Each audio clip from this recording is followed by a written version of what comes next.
My husband, Shen Lang, was tragically struck dead by a falling rock. The physician declared that there remained a glimmer of hope and inquired whether I would dare to venture a bold rescue. With audacity, I relinquished that slender thread of life. I promptly notified the county office of his demise, and within the span of an hour, Shen Lang was reduced to ashes, not a remnant left behind. Heaven, in its envy of talent, has left me with a fortune beyond measure. Although no will was penned, I am more than capable of addressing those complications. Thus, my husband, Shen Lang, was indeed a truly benevolent soul. When my husband, Shen Lang, met his untimely demise under the crushing weight of a massive stone, leaving me with a vast fortune, he treated me with utmost kindness, and in return, I felt compelled to care for his family. Shen Lang's parents resided at Baiquan Mountain Villa, so I composed a letter to inform them that their needs for food and clothing should be of the highest quality. It was imperative that these elderly individuals lived without worry, both physically and mentally. After all, how would they react to the shocking news of their son's death? Additionally, I had to inform Shen Lang's concubine, the woman whom he and his mother cherished dearly. Upon my arrival at her residence, I found that she had just stepped out. I instructed my people to remove all belongings from the estate. The sheer volume of items was astonishing, and after a day's worth of sorting, I kept the valuables and discarded the rest. As a group of beggars gratefully accepted my discarded items, the constables arrived with blades drawn. Su Tang, someone has accused you of theft. I feigned innocence, Your Honor. I have been law-abiding and have not committed such acts. Whether you did or did not, we shall see when we take you in. I complied, maintaining a quiet demeanor as we made our way to the county office. Upon arrival, I locked eyes with Lin Shuang. With her swollen belly, she pointed at me, hurling insults. Su Tang, you shameless harlot. Return my family's possessions. I eyed her 8-month pregnant belly and cautioned, be careful. Should you exert yourself too much, the child may be harmed. And there will be no one to collect the corpse. I will tear your mouth apart. Lin Shuang threatened to strike me. I, however, was not foolish. I swiftly moved behind the constables. Your Honor, she intends to use her child to frame me. I kindly warned her, and now I am being attacked. Please ensure justice is served. The constables brandished their blades, intimidating Lin Shuang into submission. I exhaled in relief, thankful for their presence. Otherwise, I might have been wrongfully accused today. Yet, I recalled the law stipulates that one must have evidence to lodge a complaint. The constables wore serious expressions. Behave yourselves and confess to the theft. I was ushered into an inner chamber, where the magistrate regarded me with a stern demeanor. What were you doing at the newly acquired estate yesterday around the hour of the snake? Relocating. The magistrate paused, scrutinizing me with cold eyes. The items are not yours. How dare you take them without permission? And you brought so many craftsmen with you. But I was indeed the owner of that estate. I presented the deeds, my marriage contract with Shen Lang, and my household registration, complete with the appropriate seals. Is this sufficient? The magistrate was taken aback, setting down his pen and rising to examine my documents closely, ultimately realizing that I was the true owner. He summoned Lin Shuang and the estate steward to enter. The steward pointed at me, declaring, Miss Lin is the rightful owner of the estate. I can attest to that. Having served for so long, Lin Shuang, in tears, stubbornly insisted, she is a thief. She has stolen from my family. Too, I composed myself and scoffed, Lin Shuang. How amusing it is for a thief to accuse another of thievery. Initially, my husband saved you out of kindness, and you clung to him. And now you dare to claim ownership of the estate. Have you no shame? I turned to the steward with a commanding tone. Open your eyes and recognize who the true owner of the estate is. The steward, trembling, knelt in fear, saying nothing. Lin Shuang's face turned pale as she retorted, even if I am not the owner, those items belong to me. Your Honor, you must stand for me. Su Tang is a thief. You will not shed tears until you see the coffin, I countered, presenting the receipts one by one. Your Honor, these receipts are all from the estate, detailing the purchase of furniture and clothing. You may send someone to verify their authenticity. The magistrate ordered an immediate investigation. I gazed at Lin Shuang with a cold smile. Among the items I removed, can you produce a single receipt proving their ownership? The magistrate, with an expression of solemnity, queried Lin Shuang, what exactly did she steal from you? Write it down. Lin Shuang, in a flurry, seized the brush, and I chuckled lightly. Lin Shuang. We both know your true status. Are you certain you lost anything of value? Her hand trembled, her face blanched, and she couldn't write a single word. I remained calm, for I understood she could not disclose what she had lost. 6 months prior, Xinlang had secretly plotted to divorce me, cautiously transferring his assets. Gold and silver had been converted into promissory notes and hidden in a small compartment within the estate's bookcase. I had discovered this compartment and, after taking the notes, hid them away in a secure location. Lin Shuang's hesitation to write raised the magistrate's suspicion. She dared not inscribe anything, for that fortune must remain concealed. Eventually, Lin Shuang put down her brush and deceitfully claimed that upon returning home, she found her belongings in disarray, and in her haste, she failed to notice what I had taken. The magistrate reprimanded Lin Shuang, and in her frustration, she could only grit her teeth and glare at me. I, too, received a scolding from the magistrate for failing to notify anyone prior to my relocation, causing a commotion. I quickly admitted my fault, promising it would not happen again. In the carriage, I looked down at Lin Shuang from my elevated position. I intend to sell the estate. You had best vacate within 2 days, or I will charge you a fee of 500 taels per month. 500 taels. Why don't you go rob a bank? Lin Shuang retorted angrily. I coldly scoffed. The newly acquired estate, nestled against the hot springs and blessed with a spring-like climate year-round, is worth every bit of that sum. Lin Shuang's face flushed with rage, and suddenly, she lifted her chin and laughed. Su Tang, when Xinlang returns, I will have him divorce you. Then you will have cause to weep. I patted my chest, feigning fear. Oh, I am so terrified. Then I laughed. You must have sent someone to find him. Has he responded to you? Lin Shuang's expression faltered, fear flickering in her eyes. I covered my mouth and laughed for quite some time. Oh well, to spare your feelings, I shall tell you Xinlang is dead. Lin Shuang went mad, screaming, Su Tang, you vile woman. You dare curse your own husband. I rubbed my temples, urging her to be quiet. You are quite loud. He is my husband, not yours. Why are you so agitated? If you don't believe me, you may inquire at the county office. He was crushed to death the night before last at the hour of the pig, as reported by the Jianghu Express. Surely you have seen it? 3 Lin Shuang, in a panic, rushed inside, while I climbed into the carriage and prepared to depart. After barely moving 2 steps, she chased after me, weeping. I lifted the curtain to glance at her, and she collapsed among the crowd. I could have stopped to assist her, but upon reflection, she had fallen near the county office and likely did not require my unsolicited help. Upon returning to the main residence, I ordered not to be disturbed, intending to enjoy a relaxing bath and a restful sleep. However, my reverie was interrupted by a knock at the door. Miss, someone claiming to be your in-laws is causing quite a commotion and demands to see you. I rose, dressed appropriately, and took my seat at the entrance. Outside, Xinlang's mother was hurling insults. Su Tang, you harbinger of death. Xinlang is dead, and you did not inform us before burning him? You even scattered his ashes, denying us the chance for a final farewell. Oh, my son. I sipped my tea, responding slowly, pay it no mind. This residence was not the one I had shared with Xinlang. It was one I had arranged long before, so the servants were unfamiliar with his parents. The following day, as I awoke, the steward informed me that the constables had come looking for me again. You are being accused of murder and must accompany us to the county office. I hastily protested, I am innocent.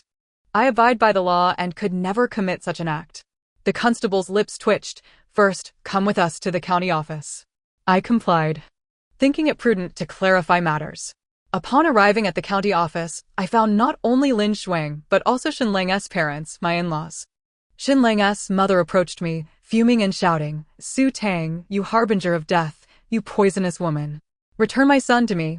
Observing her rosy complexion and robust physique, it was clear she had been well cared for at the villa. I kindly reminded her, Mother, please temper your anger, should you exert too much effort. It would be unfortunate if you were to collapse here. You murdered my son and now wish for my demise. Xinlang's mother was just as fiery as Lin Shuang, unable to accept my concern and baring her teeth in an attempt to strike me. I had no choice but to evade. You've killed someone. I hid behind the constables. Your Honor, please save me. I was merely showing concern for my mother-in-law. And she seeks to harm me. There is no law in her eyes. I am terrified. The constables intervened, restraining Xinlang's mother, while the lead constable looked at me in disbelief. I muttered, I have always maintained that I am a law-abiding citizen. The constable in charge commanded me to silence, speak less, and confess honestly. What is the situation regarding the murder? I was once again taken inside, and the magistrate paused, his expression momentarily faltering. How is it you again? Indeed, it was I.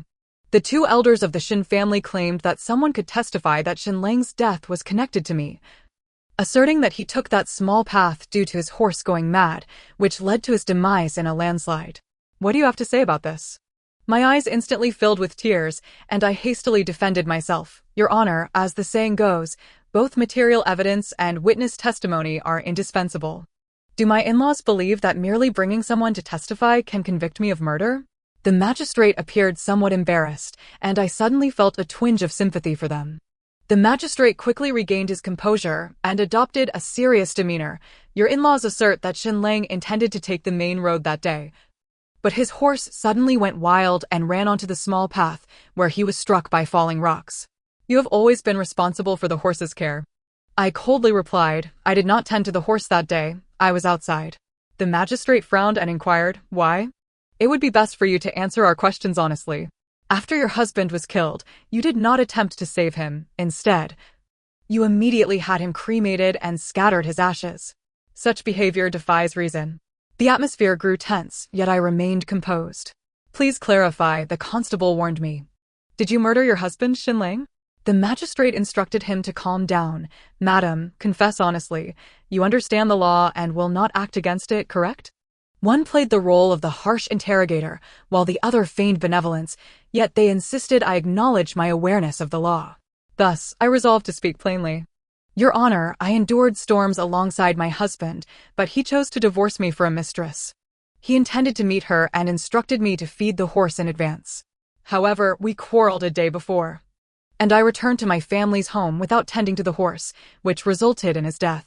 His body was beyond recognition. There was no saving him. So I cremated him and scattered his ashes because he had expressed a desire to see the mountains and rivers after death. Have I done anything wrong, Your Honor? The magistrate and the constable exchanged glances, seemingly at a loss for words at my forthrightness. I took a deep breath. If you do not believe me, you may inquire with our neighbors. They witnessed Xinlang's violent outbursts against me, demanding a divorce. The constable brought in Lin Shuang and Xinlang's parents. Lin Shuang wore a smug expression. Your Honor, it was Su Tang who murdered Xinlang, was it not? The magistrate rebuked her sharply. Have you been invited to speak? What is your relation to Xinlang? Lin Shuang's face turned pale, looking innocently at Xinlang's mother. Xinlang's mother, her eyes wide with deceit, proclaimed, This is Xinlang's sworn sister, my adopted daughter. You are merely his sworn sister and lack the right to interfere in this matter. Lin Shuang's features contorted, and she refrained from further comment. The constable summoned neighbors and also questioned my former steward. On the day Xinlang went to meet his mistress, he indeed had a fierce quarrel with me, and numerous witnesses saw him attempt to lay hands on me while proclaiming he would divorce me. The witnesses you present cannot substantiate that Su Madam murdered young Master Xin. The court requires both witness and material evidence. If you continue to act recklessly, we may charge you with disturbing the peace. Do you understand? Upon hearing that I was not implicated, Xinlang's mother erupted again. Su Tang, you venomous woman. You prevented us from seeing our son one last time. I will fight you to the end. I adeptly retreated behind the constable. Madam, let us reason. Your son has been reduced to a mere pulp, which is quite terrifying. How could I allow you to see him? If you were to be so frightened that you met your demise, I would have to perform the cremation twice. How exhausting. I am merely being kind. Xinlang's mother clutched her chest in fury. I will tear that mouth of yours apart. The constable, busy restraining them, asked me, Madam, can you remain silent? Very well. I obediently closed my mouth, though the corners of my lips curled upward. Xinlang's mother railed like a fishwife, causing the constable to draw his blade in threat before she reluctantly quieted down. Upon exiting the courthouse, she glared at me in fury. I ignored her and asked Lin Shuang, why have you not moved out yet? Are you waiting for me to throw you out? Lin Shuang stamped her foot. Su Tang. Just wait. She turned around to complain, and Xinlang's mother quickly returned to harass me. That courtyard was purchased by my son. You have no right to touch it. I will ensure Mayor lives there. Let us see who dares to evict her. For such unreasonable individuals, I could only appeal to reason. Xinlang may have kept a mistress, which I supported, but on one condition: the deed to the courtyard must be in my name. I waved the deed before them. Xinlang's mother attempted to snatch it, but I swiftly withdrew it. Lin Shuang, Xinlang assured you that he would not let you suffer, and one day he would gift you the courtyard, correct? Lin Shuang trembled with rage, while Xinlang's mother gritted her teeth at me. I truly did not wish to waste time here. So I issued one final notification to Lin Shuang. I will give you one more day. If you have not moved out by then, I will unleash my dogs upon you. Do not threaten me with the child again. Lin Shuang wept heartbreakingly. Old madam, I do not mind, but the child within me. Xinlang's mother, both furious and anxious, tried to comfort her. Do not worry, come with me to the mountain villa. There will be dedicated care for you and your child. She cast me a cold huff and proudly grasped Lin Shuang's hand before me. Lin Shuang turned her head and smirked at me. I climbed into the carriage, unable to contain my amusement. Excellent. Truly splendid. The Bichuan Mountain Villa does not accommodate just anyone. I sincerely hope they can reside there permanently. I promptly wrote to the steward of the villa. Xinlang's mother has brought a pregnant woman over. She is my husband's mistress. Please ensure she is well cared for, providing the finest food, jewelry, and silks. Upon returning, I spent a day out with a few sisters, and the following day, I hastened to deliver the property division list in accordance with legal stipulations to the villa. 3 days later, I received another summons to the county court. Lin Shuang claimed that she was carrying Xin's child and that she deserved a share of the inheritance, thus colluding with my in-laws to sue me. Day after day, they sought to create trouble for me. I again dutifully attended the county court, where the magistrate was personally presiding over the case. Lin Shuang caressed her belly. This child is Xinlang's. He should also receive a portion of the estate. I inquired, who can prove it? Proof is unnecessary. I am carrying Xinlang's child. Words alone hold no weight. I replied with a smile, let us conduct a blood test. Once it is proven, anything that is rightfully yours will naturally be given. Lin Shuang glared at me, her voice shrill. Have you lost your mind? Xinlang has been cremated. How can I provide a blood test? I suddenly understood. Indeed, you cannot. I looked earnestly at the magistrate. Your Honor, to file a lawsuit without evidence is somewhat frivolous, is it not? The magistrate struck the gavel. You dare. Lin Shuang hastily interjected. Your Honor, the old madam and the master can testify. Xinlang's mother immediately stood up. She is my son's mistress. I can attest that this child belongs to the Xin family. I reminded her, Madam, the law stipulates that only through a blood test can a child's parentage be verified. No one else has the right to assert whose child this is. Xinlang's mother was taken aback, looking at Lin Shuang, momentarily at a loss for what to do. At that moment, Xinlang's father spoke up. Your Honor, I can testify. The magistrate inquired, how can you prove it? Xinlang's father smugly declared, Xinlang is my son, and after my grandson is born, I can verify parentage through a blood test, as long as the blood mingles. It will prove that the child in Mayer's womb is indeed of the Xin family line. Outrageous. The magistrate again struck the gavel. The notion of verifying parentage across generations is utterly absurd. Xinlang's father trembled in fright. I scoffed, Father, do you understand why blood tests for parentage must be between parents and children? Because that is the only accurate way. By the way, how can you be so certain that Xinlang is indeed your blood? Xinlang's father was rendered speechless. What do you mean? I presented the information I had gathered, and the magistrate perused it with great interest, while I sighed and explained to Xinlang's father. I had initially intended to keep this matter to myself, but I felt pity for him. While his marriage was harmonious, it could not withstand his gambling habits. His wife, heartbroken, would naturally seek consolation from others. And I had heard rumors of childhood sweethearts. I had encountered this before and was warned by my mother-in-law not to speak of it. I complied and did not inform Xinlang's father, as he was not entirely innocent either, often indulging in the brothels after winning. Xinlang's father turned pale with rage as he interrogated Xinlang's mother. Did you not claim to have severed ties with him long ago? Whose child is Xinlang? Xinlang's mother, unwilling to cower, glared fiercely. Have you lost your mind? Of course, he is your son. But you, indulging in gambling is one thing. Yet you dare to sneak off to the brothel behind my back. It was a spectacle, akin to a dogfight, and I watched with great amusement. Lin Shuang could only weep as she attempted to mediate the chaos. The county magistrate, overwhelmed by the commotion, waved his hand, and the constable drew his blade with a swift motion, silencing the two. Xinlang's father, visibly enraged, grasped Xinlang's mother's hand and whispered, "We almost jeopardized everything. Let us settle the family assets first." Xinlang's mother, suddenly enlightened, replied, "Yes, yes, we have fallen into the trap of this venomous woman." The magistrate sternly warned them that only with sufficient evidence could they file a suit. Without it, causing such a ruckus in court would be deemed contempt of law, warranting detention. In essence, there was no proof to substantiate that Lin Shuang's child was Xinlang's, leaving her unable to leverage maternal privilege. Xinlang's mother appeared utterly flustered, realizing she had no leverage against me. Yet, Lin Shuang unexpectedly seized my hands, her emotions running high as she urged me to feel her belly. Tearfully, she implored, "Sister Su Tang, we have wronged you, but the child is innocent. I beg you, for the sake of the love Xinlang once bore for you, please acknowledge this child." Lin Shuang, more astute than the two elders, understood that if I acquiesced, the magistrate would have no grounds for objection. I smirked indeed. The three of them stared at me intently, awaiting my nod. I withdrew my hands, no? When I departed from the county office, I was escorted by constables, as the three of them had gone mad with the desire to strike me. Alas, the county office was the safest place. Upon returning home, I busied myself with managing my business and occasionally attended tea gatherings. A few days later, the constables sought me out again.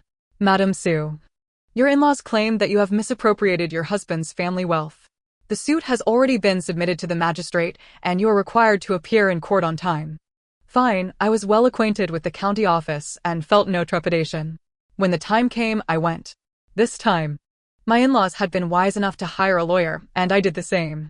Having legal counsel was advantageous, sparing me from excessive mental exertion.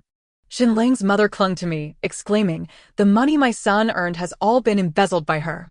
Magistrate, you must adjudicate on our behalf." I had grown weary of her repetitive claims, having heard this phrase 800 times. The magistrate appeared equally exasperated.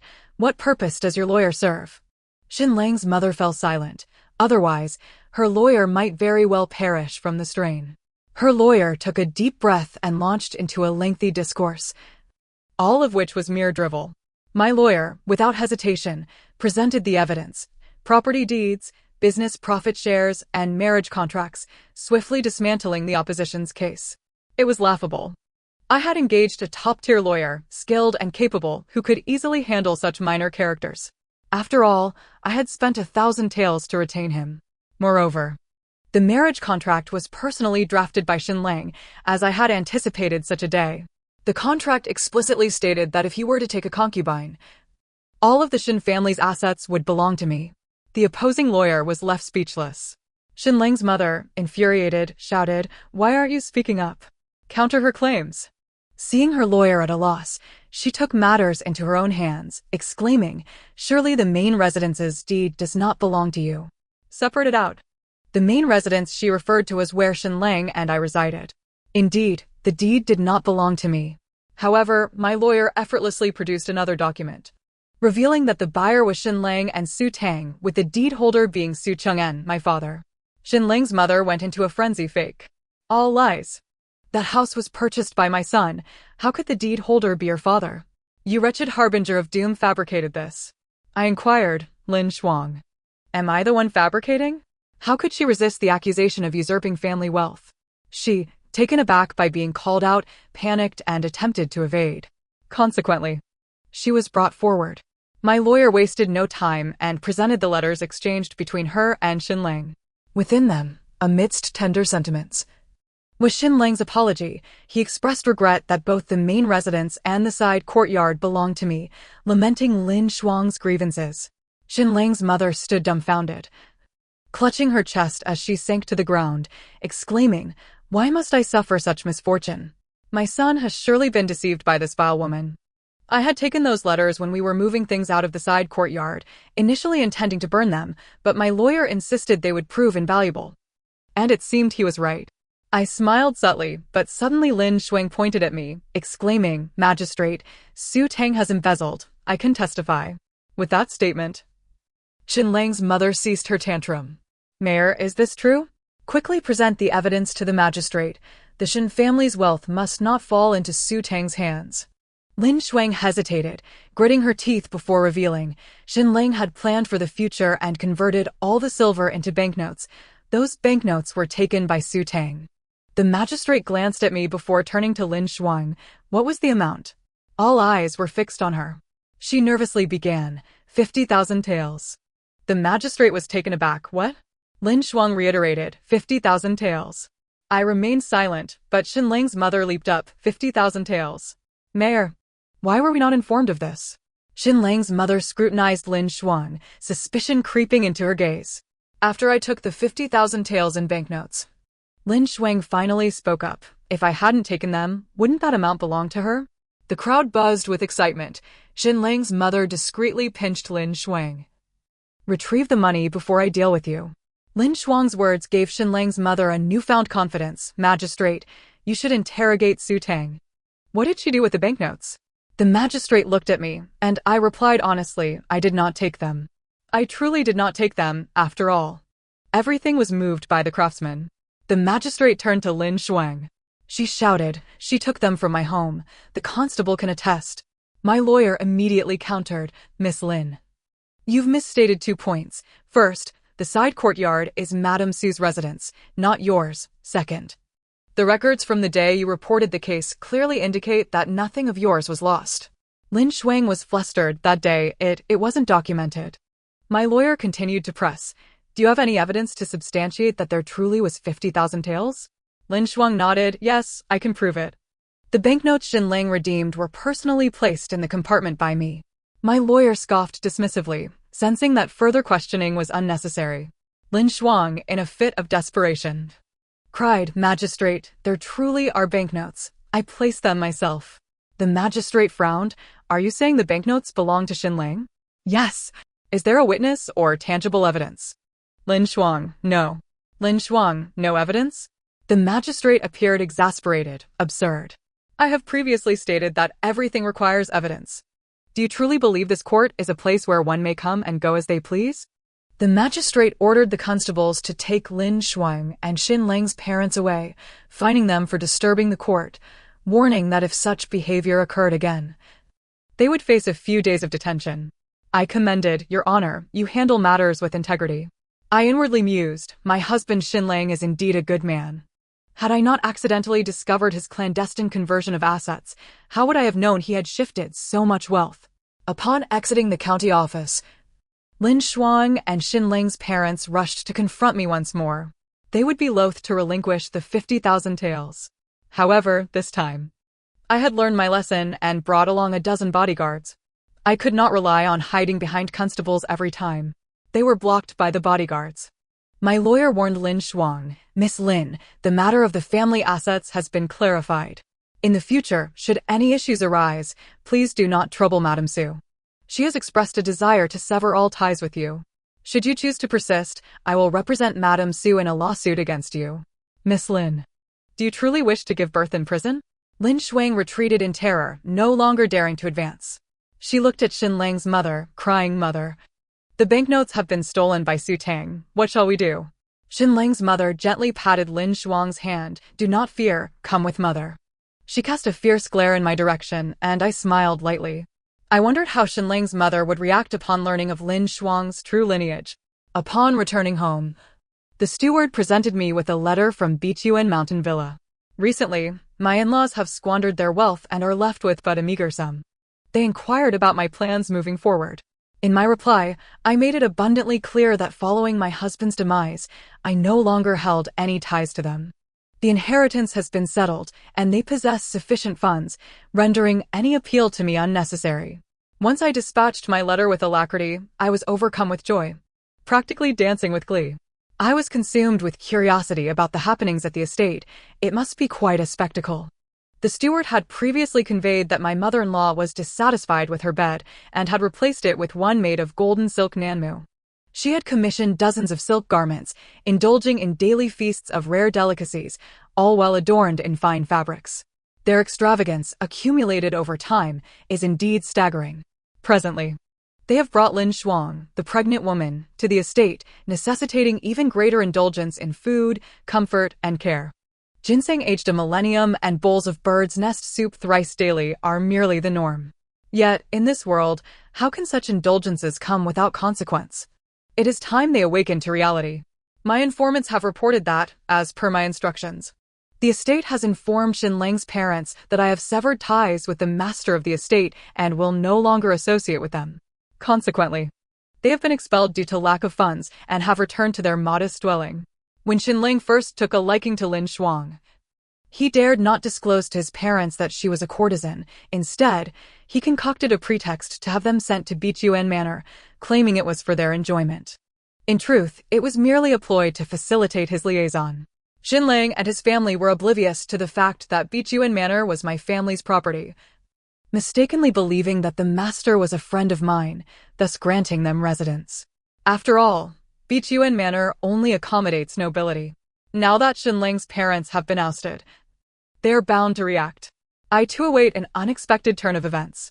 2 months later, Xinlang's parents came wailing and banging on the door of my residence. Upon opening the door, I found them kneeling, pleading with me, "Su Tang, please save Lin Shuang and the child. For Xinlang's sake, we implore you." I reclined in my grand chair, and as Xinlang's mother crawled towards me, she was intercepted by my enforcers. She cried out in desperation, "Shuanger is in labor. Her life hangs by a thread. The midwife claims only acupuncture can offer a sliver of hope, and you are the foremost acupuncturist in the capital. Only you can save my grandchild." Rising from my seat, I instructed my enforcers to follow me to the alley.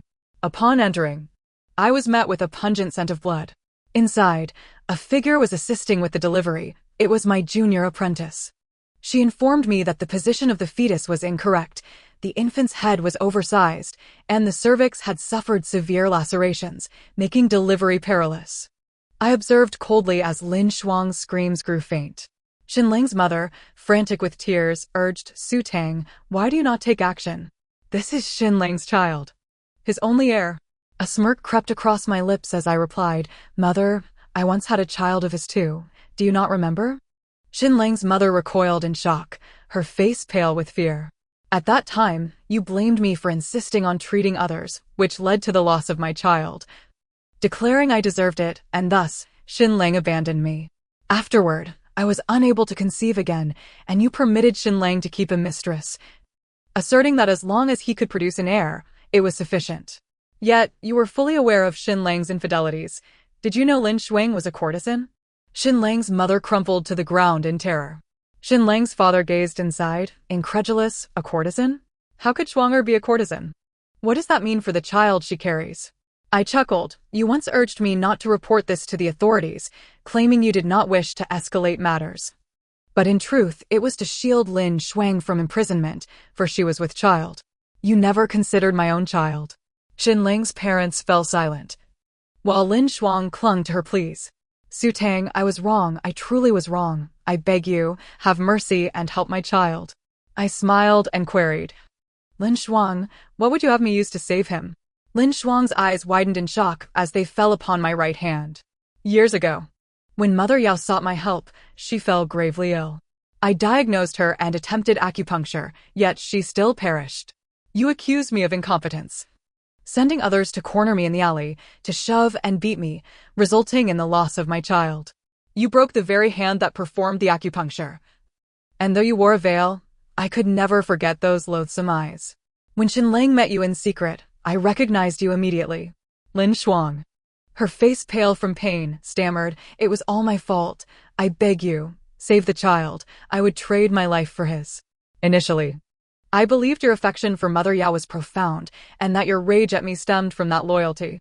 However, after Xinlang arranged for his parents to go to Bichuan Manor, I uncovered his infidelity, and that you were the mistress he cherished.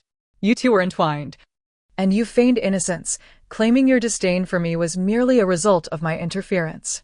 I was preoccupied with saving lives, only to later discover my husband had taken a mistress. I had confided in him about my past struggles, revealing how we had built our lives together from nothing. I sought to reclaim his trust, but he merely exploited my affections. I chuckled bitterly. Lin Shuang, this is the law of karma. I had long sensed that something was amiss with your child. Through mere observation, I knew the fetus was misaligned. Your swollen ankles and discolored eyelids were clear indicators of a troubled pregnancy. My silence was a test to see how fate would unfold. To my amusement, Xinlang's parents, who once sought to protect you, knelt and wept for your salvation, only to withdraw their tears upon learning of your true nature as a courtesan. How ludicrous. I laughed until tears streamed down my face. Lin Shuang, did you think my closure of the clinic was solely due to the loss of my child? Fear clouded Lin Shuang's eyes. Could it be? I wept as I affirmed, my right hand is rendered useless. I can no longer perform acupuncture. My injuries were severe, and I yearned to report the incident and ensure Lin Shuang faced her deserved retribution. Yet, Xinlang and his parents obstructed my path, defending Lin Shuang, claiming her innocence and pleading for leniency due to her bearing Xin's child. Eventually, I discovered that Xinlang had deceived his parents, leading them to believe Lin Shuang was a runaway daughter of nobility. In my despair, anger, and confusion, I was swayed by their words, believing their lies. The estate where I resided with Xinlang was his attempt to prevent me from seeking justice, and he even relinquished the land deed, inscribing my father's name upon it. To placate me, I did not desire this. My true wish was for my child to be born healthy and safe, and to pursue my calling in healing, benefiting the populace. But all of that was destroyed by Xinlang and Lin Shuang. After my departure, Xinlang's parents scolded Lin Shuang for an extended time, while she grimly endured the labor and ultimately gave birth. I suddenly realized that after all I had experienced, the world before me had irrevocably changed. Later, I encountered my junior apprentice once more, who informed me that Lin Shuang's child had taken its last breath upon birth. Had I performed acupuncture, perhaps the child could have been saved. I replied, each person has their fate, akin to my own child, whom I could not save. I heard that Lin Shuang went mad that very day, clutching her lifeless infant as if it were Xinlang, calling out his childhood name. My apprentice expressed her regret. Sister, that child was remarkably beautiful. How wonderful it would have been if your hand could still heal. She remained unaware of the history between Lin Shuang and me. I smiled faintly, indeed.